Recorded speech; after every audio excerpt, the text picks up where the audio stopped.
Learners, आज की इस वीडियो में हम पढ़ेंगे W.B. येट्स की poem sailing to Byzantium. W.B. Yeats एक बहुत ही प्रोमिनेंट पोइट और ड्रामेटिस्ट थे मॉडर्न एरा के।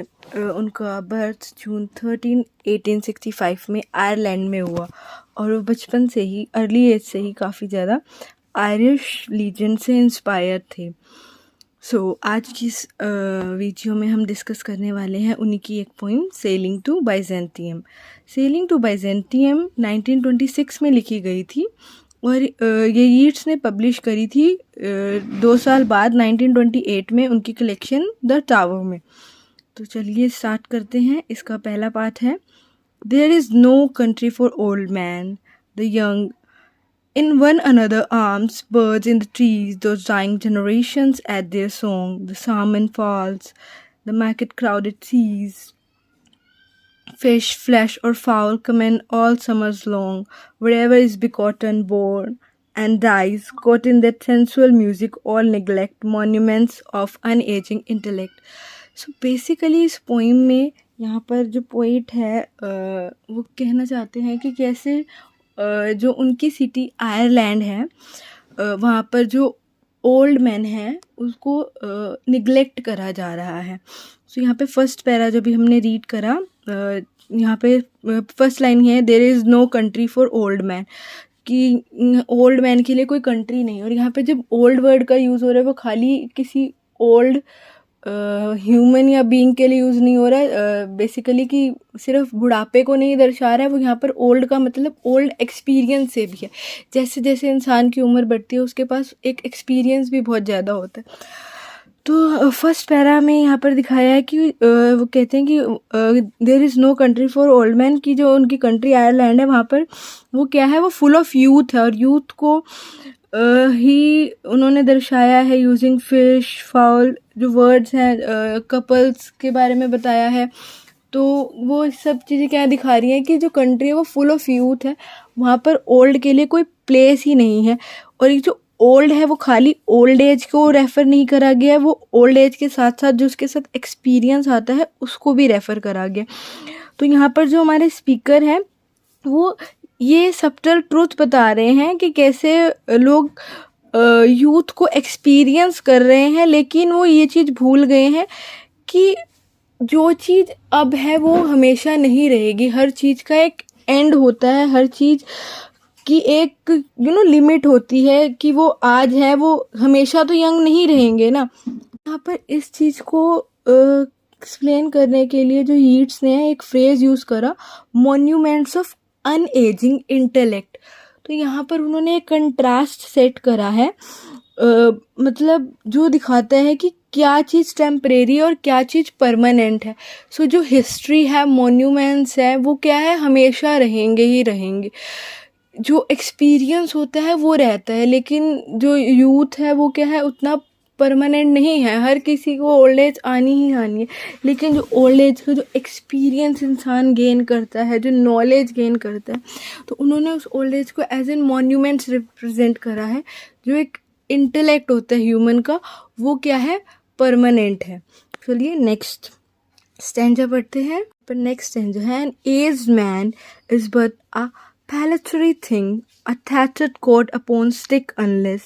अब यहाँ पर palliatory thing रिप्रेजेंट कर रहा है कि जो ओल्ड मैन है उसकी कोई वैल्यू नहीं है। a tattered coat upon a stick, a tattered coat upon a stick यहाँ पर ये दिखा रहा है कि वो एक स्केयर क्रो की तरह है जिसकी कोई वैल्यू नहीं है।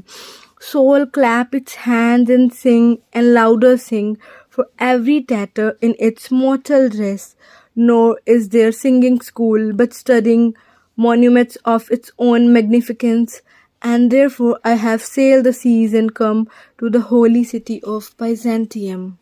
So second stanza में यहाँ पर येट्स ने अपने आप को बाकी ओल्ड मैंस को पॉल्ट्री कहा है, जिसका मतलब होता है कि यूजलेस, जिसको कोई ध्यान नहीं देता। और इसी चीज़ को इवोक करने के लिए स्केयर क्रो की इमेजरी यूज़ करी गई है। A tattered coat upon a stick, basically that is a scarecrow, कि जैसे वो होता है बर्ड्स को शू अवे करने के लिए, जिसको मतलब कोई अहमियत नहीं देता, वैसे ही उनकी दशा है। लेकिन उसके बाद ही एक रे ऑफ होप लगती है अगली लाइन में जब वो क्लैपिंग ऑफ सोल्स यहाँ पर टर्म यूज़ करा गया है, दैट मीन्स उसको रियलाइजेशन हुआ है पोइट को कि ये जो बॉडी है ये मॉर्टल है, मतलब मर जाएगा तो इंसान की बॉडी भी ख़त्म हो जाएगी, डीके हो जाएगी, सड़ जाएगी, ये शरीर की कोई वैल्यू नहीं है। वैल्यू है सोल की। सोल टाइम के साथ मैच्योर होती है और इंटेलिजेंट होती है। फिर यहाँ पर दोबारा से मॉन्यूमेंट्स की इमेजरी को यूज़ करा गया है जो कि रिप्रेजेंट करती है कि कैसे ओल्ड एज की और एक्सपीरियंस की वैल्यू है, लेकिन जिसको लोग निगलेक्ट कर रहे हैं। इस चीज़ को दर्शाते हुए उन्होंने फिर ये इन्वोक करा है कि वो अब अपने लिए अपनी स्पिरिचुअल जर्नी पे जाएंगे, वो अपनी ये जो फाइनल स्टेज है उसको एंजॉय करेंगे और स्पिरिचुअल जर्नी के लिए वो मूव कर रहे हैं to the holy city of Byzantium, जहाँ पर एक्सपीरियंस की कदर होगी और रिस्पेक्ट होगी। चलिए नेक्स्ट स्टैंजा पढ़ते हैं। ओ sages standing in God's holy fire, as in the gold mosaic of a wall, come from the holy fire, praying in Gaia, and be the singing masters of my soul, consume my heart away, sick with desire, and fasten to a dying animal.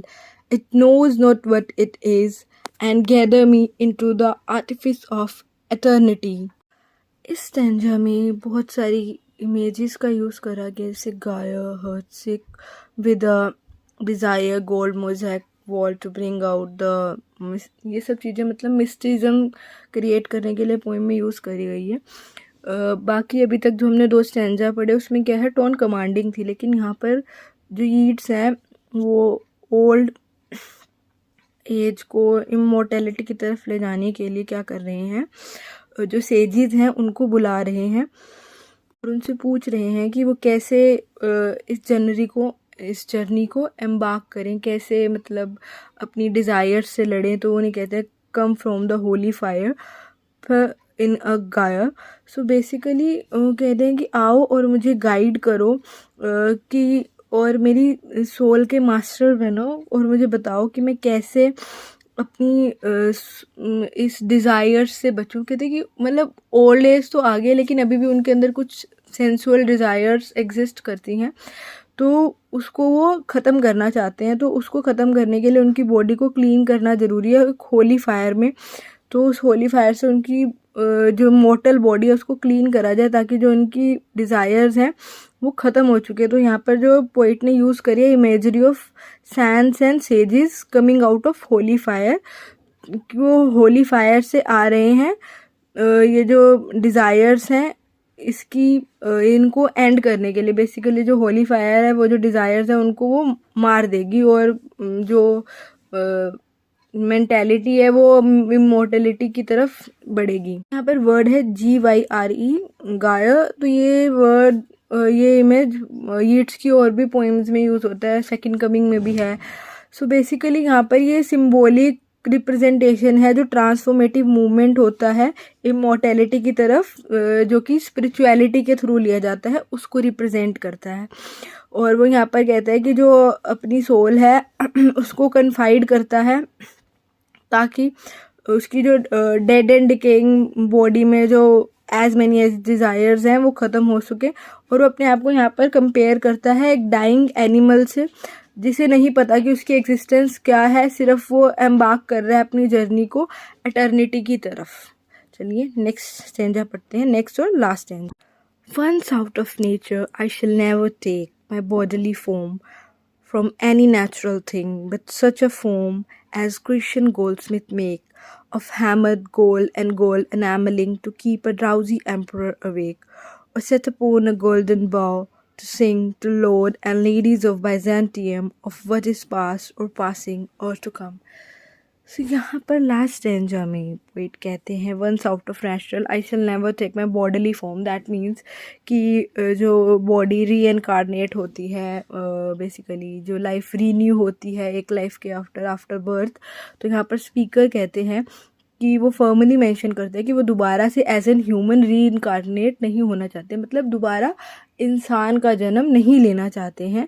वो चाहते हैं कि वो अपनी next life में एक art piece बने, rather than he wants to be a art piece rather than human being. वो चाहता है कि ह्यूमन बीइंग ना बने, वो एक आर्ट पीस बने। आर्ट पीस क्यों बने? जिसकी लोग वैल्यू करें, रेलिश करें इर्रिस्पेक्टिव ऑफ टाइम। एक आर्ट पीस क्या है, हमेशा वैल्यूएबल रहता है, चाहे वो पुराना हो चाहे वो नया हो, वो एज के साथ उसकी वैल्यू कम नहीं हो जाती है। सो एक आर्ट पीस बनना चाहते हैं बिल्कुल एक गोल्ड बर्ड की तरह, जैसे ग्रीशियन गोल्डस्मिथ बनाता है, और वो ग्लोरीज गाना चाहते हैं पास्ट की सिटी ऑफ बिजेंटियम में रहते हुए।